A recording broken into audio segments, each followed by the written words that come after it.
Docteur Kemoun, merci de nous accorder cet entretien. Vous Merci êtes de me recevoir. pharmacien, vous êtes spécialisé, vous avez écrit de nombreux ouvrages sur l'homéopathie. La science et certains scientifiques défient l'homéopathie de faire ses preuves. Qu'est-ce que vous avez à opposer à cela? Beaucoup d'allopathes font de l'homéopathie sans savoir. Lorsqu'un allergologue utilise des dilutions infimes d'allergènes pour désensibiliser une personne, c'est une sorte d'homéopathie.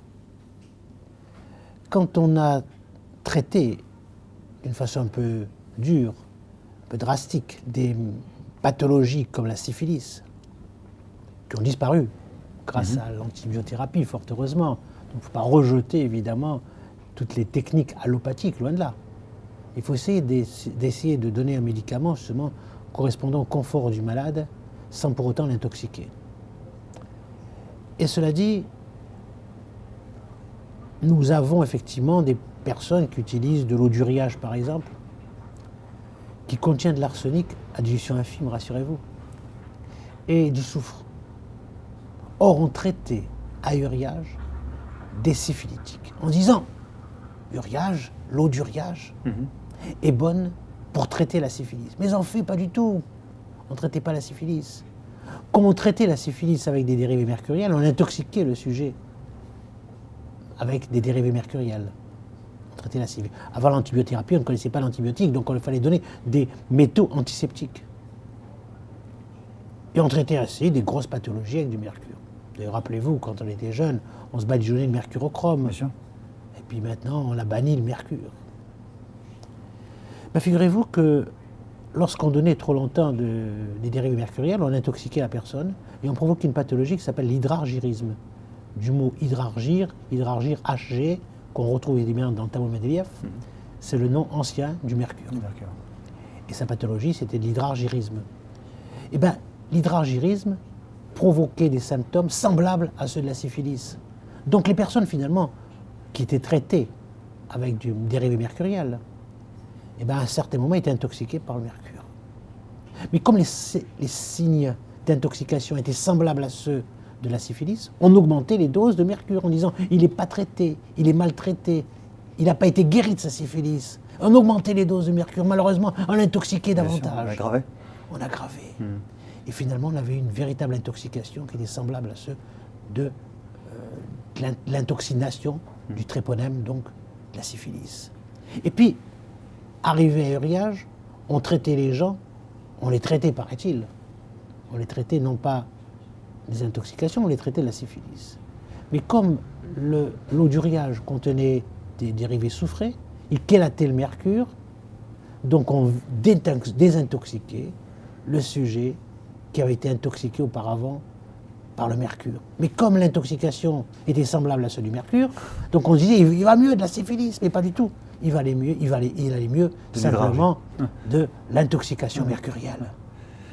Donc il faisait, sans faire exprès, de l'homéopathie en quelque sorte.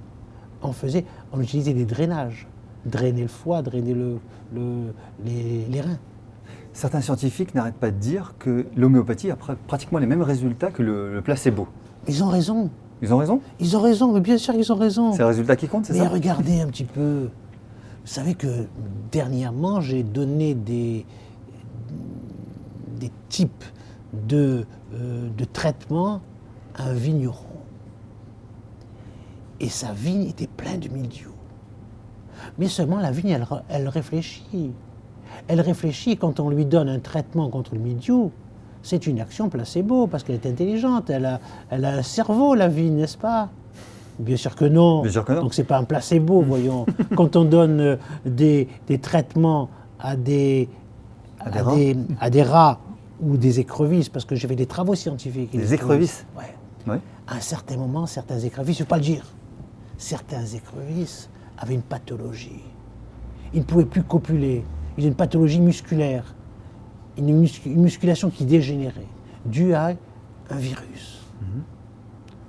On a écrasé des écrevisses malades et on a transformé ce lisa en dilution homéopathique. Et on a fait deux bassins, un bassin A et un bassin B. Le bassin A dans lequel on a donné des dilutions homéopathiques contre cette pathologie virale, Et dans le bassin B, on n'a rien mis que de l'eau et éventuellement une nourriture adaptée à l'écrevisse. Dans le bassin B, qui n'avait pas de substance homéopathique, toutes les écrevisses sont mortes. Et dans le bassin A, on a eu 60% d'écrevisses vivantes. C'est psychosomatique?